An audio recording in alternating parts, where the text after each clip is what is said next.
দেবাকে মৃত্যুর মুখে ঠেলে দিল পিয়ারকে, যাতে দেবা আর তার মুখোমুখি হতে না পারে।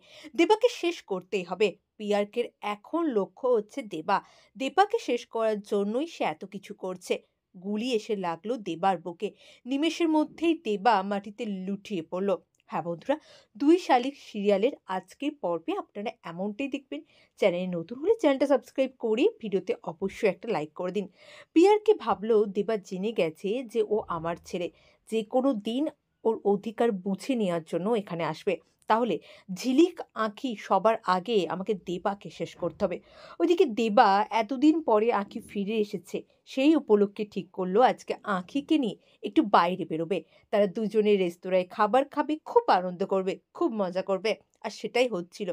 তাদের দুজনকে দেখতে কিন্তু আমাদের খুব ভালো লাগে। আপনাদের কেমন লাগে দেবা আর আখির এই মিষ্টি, মিষ্টি প্রেমের গল্পটা দেখতে?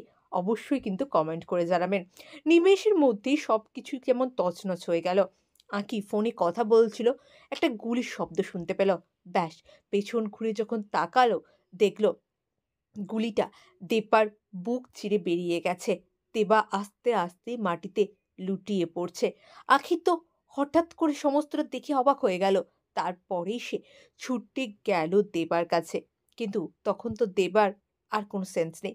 একটা ছাতিতে গুলি লাগা কি আর যাতা ব্যাপার? ওইদিকে দেবাকে যা হোক পাও করে তুলে একটা ট্যাক্সি পেয়ে ট্যাক্সির ভিতরে বসেই আঁখি ১ম এ ঝিলিককে ফোন করে। যে, "ঝিলিক, দেবাকে কে গুলি করে পালিয়ে গেল। আমি দেবাকে নিয়ে হসপিটালে যাচ্ছি। তোমরা তাড়াতাড়ি এসো।"